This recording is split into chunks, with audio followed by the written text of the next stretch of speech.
And that's the fear, is that right now we've seen political violence undermining a lot of norms and changing behavior. And the fear is that the government will become part of that.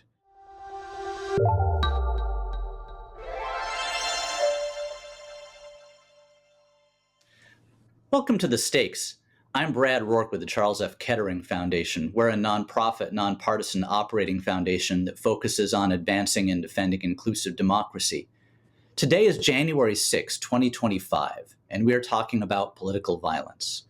Joining me are Alan Jenkins, professor of practice at Harvard Law School and creator of the graphic novel 1/6, which poses the question, what if January 6, 2021's insurrection had succeeded? And Alex Theodoridis, associate professor of political science at UMass Amherst and co-director of the UMass Poll. Alex, thank you for being here. It's great to be with you, Brad. Thanks for having us. Alex, let's start with you. You're a national expert on political violence, and you wrote the seminal paper on dehumanizing rhetoric. As co-director of the UMass Amherst Poll, you see a massive amount of survey data. What do we need to know about political violence? Well, we need to know that political violence is already a central part of American politics. You don't need to have mass violence. You don't need to have something like January 6th all over the country or every day in order for violence to fundamentally shape American politics. And this is a relatively new thing. We didn't think that we would have to study partisan violence. There's been lots of violence in American politics before, but partisan violence, electoral violence in the modern era has been pretty rare, and now it's been sort of normalized.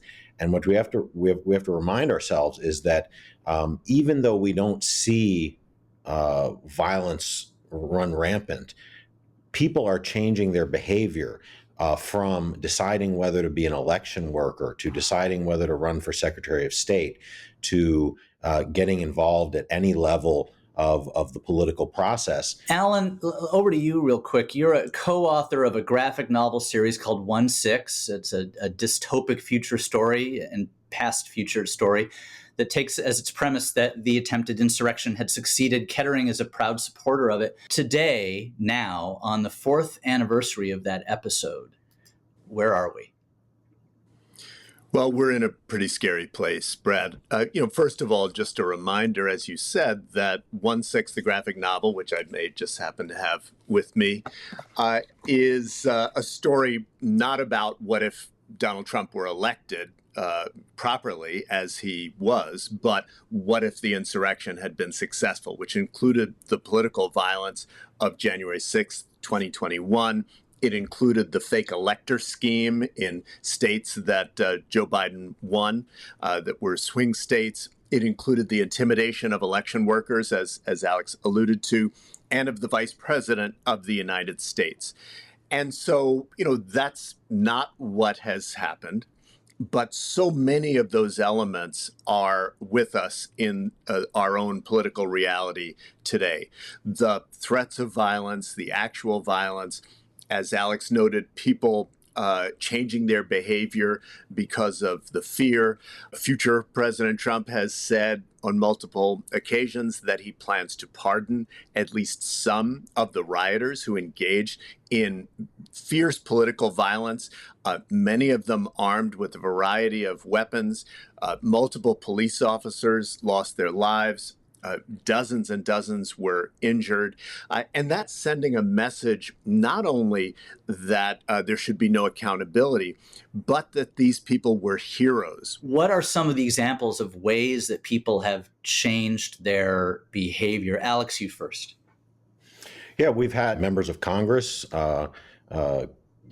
retire much younger, rising stars, even on the Republican side, not just on the Democratic side, because they crossed Donald Trump in some way or other. This is increasingly becoming a part of the decision-making process, from running for office to retiring early to, is this an issue I want to take on? Do I want to put myself out there? I would go so far as to say that January 6th has succeeded, because it's only through the efforts to undermine the credibility of the last election, that Donald Trump kept himself relevant in the Republican Party and in American politics. And now he has been reelected through a fair election, and what that tells us, I by no means think that voters were saying we want January 6th, quote unquote, hostages pardoned, but the end result is the same, which is that one of the ways in which we enforce the absence of partisan violence in our political process, that is the legal system, is now also being undermined, and that comes on the heels of norms being undermined. Alan, you're professor of practice at Harvard Law. Think a little bit with us about the legal effect of mass or multiple pardons. I should say that I'm not someone who thinks that prison is the solution to every social problem. And so, the fact that some of these people will have spent, a couple of years in prison is not an inherent problem. The problem is the removal of any accountability, of any message from the state that political violence is not okay, that attempting to overturn a free and fair election is the most fundamental threat to our democracy that one could engage in. The fact that some of the rioters were also convicted of seditious conspiracy, right? Not simply, trespassing, as some of them were convicted of. I think it's an extremely dangerous message to send to others who might have done the same thing, but for the criminal consequences. I also, Brad, wanted to return, just if I could build a little bit on Alex's answer to your question about changed behavior, to think about some of the people who are the most powerful in our society and some who are the most vulnerable. Some of the most powerful being Silicon Valley. The owners of news media are preemptively self-censoring, right? Telling their staff they cannot endorse candidates when it's a practice they've engaged in for decades and decades. Pulling reportedly political cartoons that are too critical.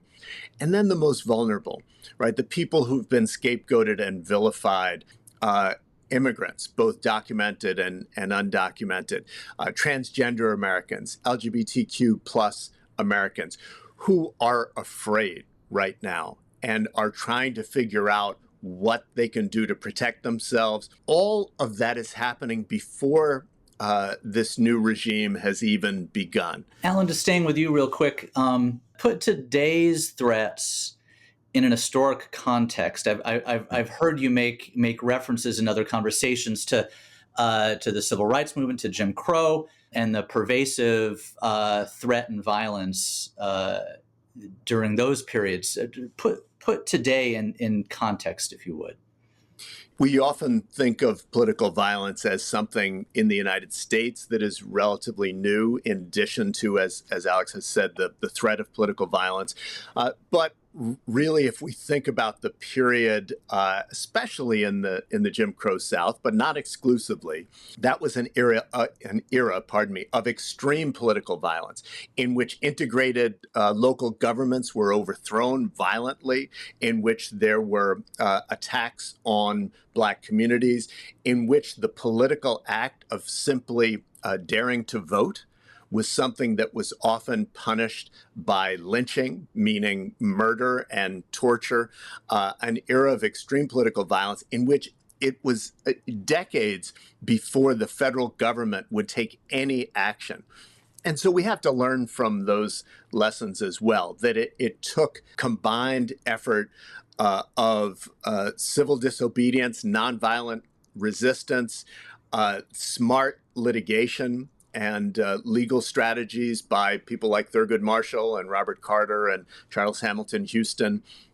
It took media and brave reporters and journalists and news operations to tell the stories of what was happening, and everyday people who worked together to support a multicultural democracy. We've never fully gotten there, but we've taken huge steps forward, and it's required that kind of effort to do so. And I suspect it's going to require that again. Yeah, an important feature of our current situation is that we're dealing with partisan polarization. We've had polarization. We've pretty much always been polarized. Actually, it's sort of a normal state of things. But the key thing that I would distinguish about partisan polarization as opposed to the polarization we've had over the civil rights movement and lots of different issues is that it's explicitly partisan, and that leads to it putting democracy itself and the institutions of democracy in the crossfire. And what we've seen is that, in that sort of environment, leaders have the incentive to not accept the results of an election, right? To stoke partisan violence if it benefits them, if it's going to benefit them in some way. And what we really need is true leadership, and that's especially challenging. And the hope going forward has to be that we're going to find ways for our democracy to work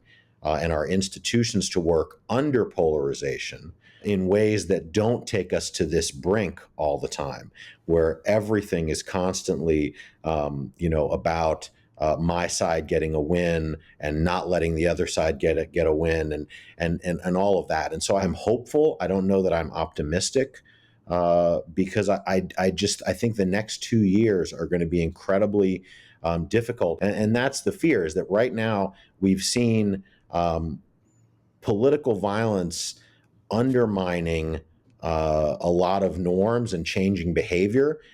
And the fear is that the government will become part of that. And that's fundamentally the kind of authoritarian playbook today, is that you weaponize the government, make an example of some billionaire and their company, make an example of a university and their endowment.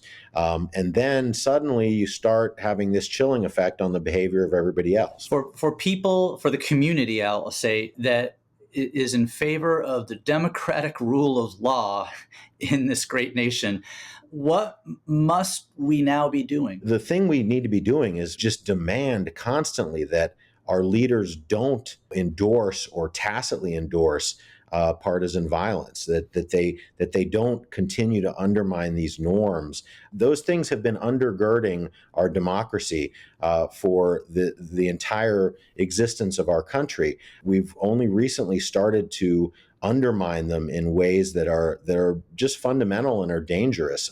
We as voters, institutions like the Kettering Foundation and other pro-democracy organizations just have to redouble the efforts in recognizing it's not okay to dehumanize. It's not okay to overrun norms of free speech and freedom of the press and things like that. Yeah, I certainly agree with everything Alex has said. We need to protect the most vulnerable members of our society who are being scapegoated. If listeners think, well, yeah, the attacks on transgender Americans, that's regrettable, but what does that really have to do with me or with America writ large? That's straight out of the authoritarian playbook, right? Attack immigrants, attack transgender people, create them as others, use rhetoric that otherizes them or dehumanizes them. We've got to stand with those folks. We've got to call out the attacks on those people, just as we need to call out attacks on the free press. I think language matters. We have to ring the alarm bells when we hear that language being used about anyone in our community. I think that's crucial. And we need to be civically engaged, not so that our side can win, but so that we can uphold those fundamental pillars and norms of democracy and inclusion that are the only thing that allow any of us to protect our own rights or the rights of others or our participation. A clear call. It'll take courage. Thank you to both of you, Alan Jenkins and Alex Theodoridis. Thank you so much. Thank you. Thank you, Brad.